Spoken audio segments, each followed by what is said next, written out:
It's been years since Hellblade: Senua's Sacrifice came out and impressed us all, and we've had years to deliberate what truly happened at its enigmatic finale.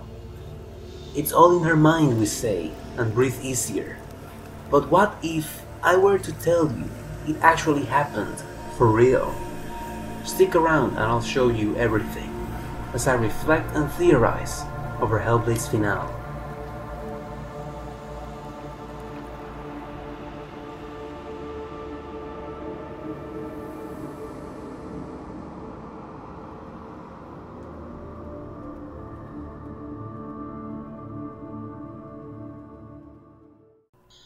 It is important to first understand what anything is about in order to reflect better on it.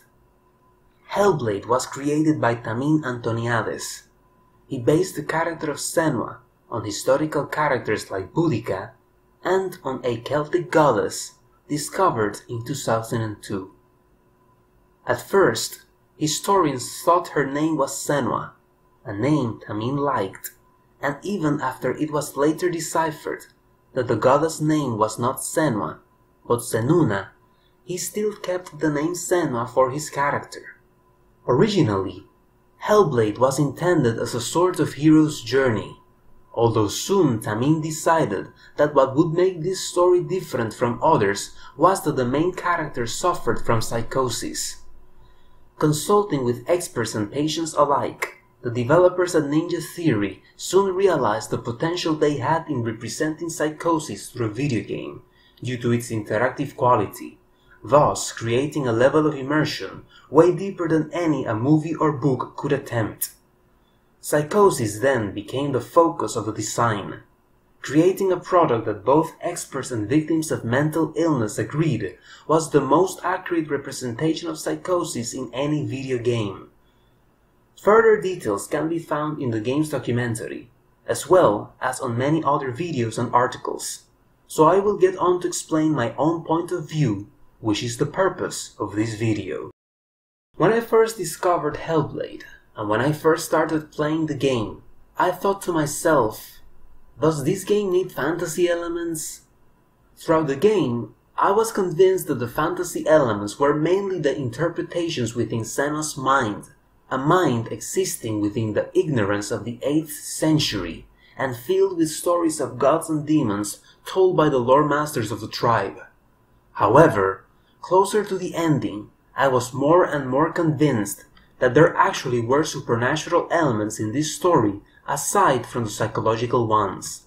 The ending of this game is possibly the most enigmatic part of the game, and it is open to a lot of interpretations. And I have seen the interpretations of many other YouTubers that see different things between one another and myself. The point is that now I believe the game entertains both theories for discussion value and mystery. If you see the game through a psychological point of view, the ending makes complete sense and delivers a powerful message of hope. Senua fights the darkness, which is that part in her mind that threatens to consume her in complete madness.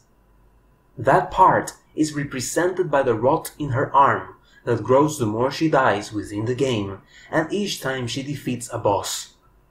Her fight with Hela symbolizes a fight with herself. The darkness represents her madness, but Hela represents her grief for the loss of Dillion. It can be said that she made up this wild fantasy of Hela having Dillion's soul because she can't simply let go of him, and through Hela, goddess of the dead and the only entity in Norse mythology that can revive the fallen, she is entertaining the idea that her lover is not lost forever to her. At the ending, when she fails against Hela, it can be said that she failed against reality, and that when she trades her soul for his, it can be interpreted as her last pitiful attempt at accomplishing the impossible. It can also be seen as she lamenting it was he and not her, the one dying, and given the chance, she would willingly and without a doubt trade places with him. Hela killing Senua can be seen as reality taking hold of her fantasy and her grief, and then Hela dropping Dillion's head down the abyss symbolizes her finally accepting his departure. Afterwards, we see that now Hela is Senua, and that Hela, the myth that held Dillion's soul and could bring him back to life, is the one dead on the floor. Soon after, the rot leaves her arm, meaning that she is no longer afraid of her madness, that she no longer feels she is cursed, and no longer believes the curse will consume her and those she loves for as long as she keeps her psychosis under control, and the voices in her head, though still there, are more quiet, less angry and violent than before. The scenery itself changes. The surreal room where she fought Hela now looks like the down below of a broken ship, like the ones we see throughout the game, and Senua herself looks more at peace. She says her goodbyes to Dillion and recollects sage words on how special the world looks to an infant, when everything is new and a wonder, and that one should not mourn the clouds or the waves because they will be reborn one day, symbolizing that Senua is reborn, without her original fears and grief, and the world you see outside the ship is bright, sunny and beautiful, very different to the Helheim we've been seeing the entire game. Now Senua looks at the player and says, "Follow us, we have a story to tell." And for the second and last time in the game, we are outside Senua's head as she walks away and we stay behind. At the beginning, we entered Senua's mind and immediately we started hearing the voices, hear Dillion's breathing, and feel her suffering and confusion. But this second time, at the ending, once outside her mind again, we see the world as she is seeing it, as if she is undergoing a moment of clarity. However, and here is why I believe something actually happened for real in this game, Senua retains the wounds on her face, proving she actually fought someone or something. And before anyone says so, those aren't self-inflicted marks, and Senua wasn't walking through trees without blocking her face. No, those are sword wounds, the ones we see on screen, and she lost her own sword very early on in the game, and the second sword is more symbolical than real. From where we stand, we can also see the fallen body of Hela, still looking half white, half rotten. So what does that mean? Was there someone in that ship? Did that thing cause the wounds on Senua's face? When I replayed the game and Senua drops Dillion's head, says her goodbyes, the world shifts and the rod leaves her arm, I thought to myself, so the wounds will go away too, yet again symbolizing her revival and overcoming of her emotional wounds. But no, they stayed. I thought to myself, Hela's body should now vanish as Senua walks away. But no, it stayed. So some things change but others do not. I ask myself, why? In order to fully deliver the message of accepting loss without guilt and learning to live with yourself in peace, the game would have to undo everything that happened throughout. Senua and Hela trade places, the scenery changes, the magical sword is nowhere to be seen, but the wounds stayed, and the dead body of Hela remained with its exact weird look. Then I thought to myself, nothing is what it seems. It hasn't been in any case, so why should it be now? A cold fear crept on me as I realized that perhaps Senua wasn't as free as she seemed, that perhaps she had tricked herself, or someone else had. Are the designers telling us something? Maybe leaving the door open for questions? Is Senua freed from her darkness? Did she release herself from her darkness and grief, only to fall slave to a mischievous entity? Is that mischievous entity real, or simply another manifestation within her mind, one that tricks her into believing she is fine, when actually she isn't? That happens, you know, to many patients, particularly those that suffer from depression.